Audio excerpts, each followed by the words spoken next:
ಸಮಾಂತರ ಶ್ರೇಣಿಯ ಸಾಮಾನ್ಯ ರೂಪವನ್ನು ಮೊದಲನೇ ಪದ ಎ ಅಂತ ಬರಿಬೋದು, ಎರಡನೇ ಪದವನ್ನು ಎ ಪ್ಲಸ್ ಡಿ ಅಂತ ಬರಿಬೋದು, ಮೂರನೇ ಪದವನ್ನು ಎ ಪ್ಲಸ್ 2D ಅಂತ ಬರಿಬೋದು, ನಾಲ್ಕನೇ ಪದವನ್ನು ಎ ಪ್ಲಸ್ 3D, ಎನ್ನೇ ಪದವನ್ನು ಏನಂತ ಬರಿಬೋದಪ್ಪ ಅಂದ್ರೆ A plus N minus 1D. ಹಂಗಾರೆ ಸಮಾಂತರ ಶ್ರೇಣಿಯ ಕೊನೆಯ ಪದವನ್ನು ನಮಗೆ ಕಂಡುಹಿಡಿಬೇಕಂದ್ರೆ ಸೂತ್ರ ಕೊಡ್ತಾರೆ, N is equal to A plus N minus 1D.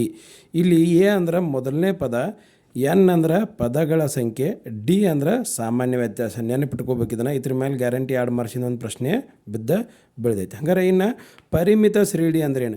ಎನಿಸಲು ಸಾಧ್ಯ ಇರುವ ಪದಗಳನ್ನು ಹೊಂದಿರುವ ಶ್ರೇಣಿಯನ್ನು ಪರಿಮಿತ ಶ್ರೇಣಿ ಎನ್ನುವರು. ಹಂಗಾರೆ ಈ ಪದಗಳನ್ನು ಎನ್ಸಕ್ಕೆ ಸಾಧ್ಯ ಇರ್ಬೇಕು ನಮ್ಗೆ, ಅಂಥ ಶ್ರೇಣಿಗಳನ್ನ ಏನಂತ ಕರಿತೀವಿ ನಾವು? ಪರಿಮಿತ ಶ್ರೇಣಿ.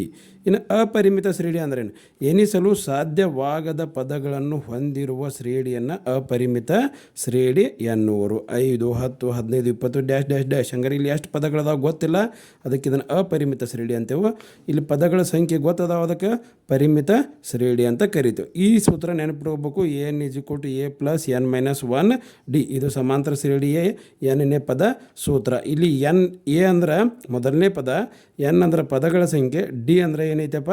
ಸಾಮಾನ್ಯ ವ್ಯತ್ಯಾಸ. ಎ ಎನ್ ಅಂದ್ರೆ ಎಷ್ಟನೇ ಪದ ಐತೆ ಅನ್ನೋದನ್ನ ನೆನಪಿಟ್ಕೋಬೇಕು. ಹಂಗಾರೆ ಇನ್ನು ಪದಗಳನ್ನು ಯಾವ ರೂಪದಾಗ ಬರಿತಾವೆ ಅಂತ ಮುಂಚೆನೇ ಏನು ಎ ಅಂತ ಬರಿತೀವಿ, ಒಂದನೇ ಪದ, ಎರಡನೇ ಪದ ಎ ಪ್ಲಸ್ ಡಿ, ಮೂರನೇ ಪದ ಎ ಪ್ಲಸ್ 2D, ನಾಲ್ಕನೇ ಪದ ಎ ಪ್ಲಸ್ 3D. ಹಂಗಾರೆ ಯಾವುದೇ ಒಂದು ಪದವನ್ನು ನೀವು ಬರಿಬೇಕಂದ್ರೆ ಅದು ಎಷ್ಟನೇ ಪದ ಐತಲ್ಲ ಅದರ ಒಂದು ಮೈನಸ್ ಮಾಡಿಬಿಡ್ಬೇಕು. ಹಂಗಾರೆ ಈಗ 50ನೇ ಪದ ಹೆಂಗೆ ಬರಿತೀವಪ್ಪ ಅಂದ್ರೆ 50ನೇ ಪದವನ್ನು ಎ ಪ್ಲಸ್ 49D ಅಂತ ಬರಿಬೋದು.